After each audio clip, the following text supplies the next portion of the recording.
Mheshimiwa Waziri Mkuu, hivi karibuni vijana wengi ambao wako vyuo vikuu wamekuwa wakipata changamoto sana wanapokuwa wamemaliza, wanakuja kutafuta ajira, wamejikuta hawana ujuzi ambao unaendana na ajira inayotakiwa.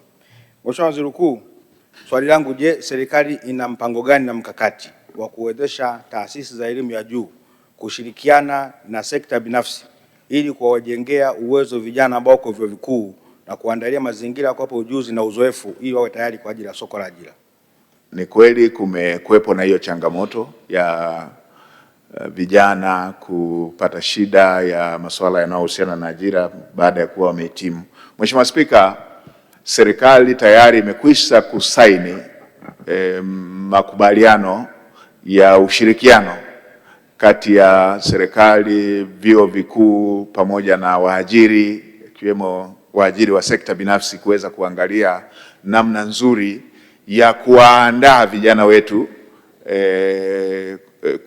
kuingia katika soko la ajira, lakini pia na kuwa washindani katika masuala haya yanayohusu upatikanaji wa ajira. Mheshimiwa Spika, baadhi ya masuala ambayo yapo katika yale makubaliano, na Mheshimiwa Spika, utakumbuka pia hivi majuzi tulipokea andiko moja zuri kutoka kwa Mheshimiwa Selemani Jafo, mbunge wa Kisarawe, ambalo na lenyewe lilikuwa linatoa mawazo na maoni kuhusu ni namna gani vijana wanaweza wakapata ajira ndani ya serikali na sekta binafsi, hasa wanapohitimu vyuo vikuu. Mheshimiwa Spika, kupitia hilo ambalo nimesema, serikali imeshasaini makubaliano hayo na mawazo haya ambayo waheshimiwa wabunge wametoa, likiwemo ili ambalo Mheshimiwa Khalid Sekela ametoa kupitia swali lake zuri, na mawazo mengine ambayo waheshimiwa wabunge wametoa, ikiwemo lile alilotoa Mheshimiwa Jafo.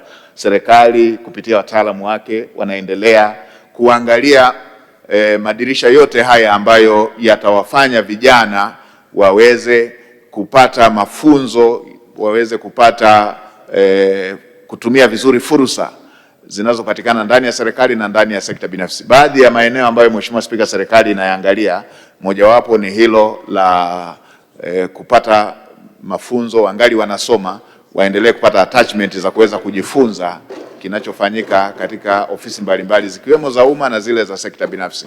Lakini lingine, Mheshimiwa Spika, kama nilivyosema, serikali inaendelea kufanyia kazi maelekezo ambayo Mheshimiwa Rais aliyatoa ya kuangalia kuwa na dirisha la wahitimu.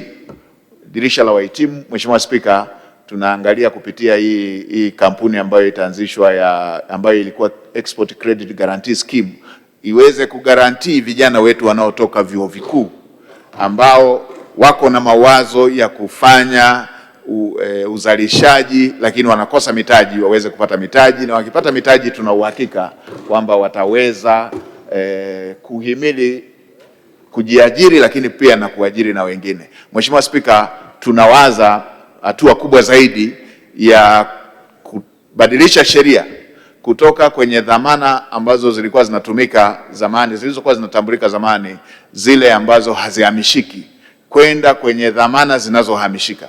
Mheshimiwa Spika, chukulia mfano mmoja mdogo wa mtu ambaye amepeleka kumsomesha mtoto wake kuanzia kindergarten, akaenda primary, akaenda sekondari, akaenda mpaka vyuo na pengine mpaka vyuo vya nje, amemsomesha shule binafsi, gharama kubwa, mwisho anapomaliza anakuwa na cheti chake na akitambuliki.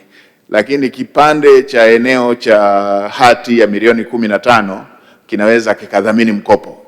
Cheti cha chuo kilicho gharimu takriban milioni 200 hakiwezi kutambulika na kikatumika kama dhamana. Mheshimiwa Spika, kwenye sheria tunayopendekeza, tunataka vyeti vya shule vikishathibitishwa na TCU viweze kutumika kama dhamana ya kukopa, na mhitimu yule aweze kutumia cheti chake kuweza kupata mkopo.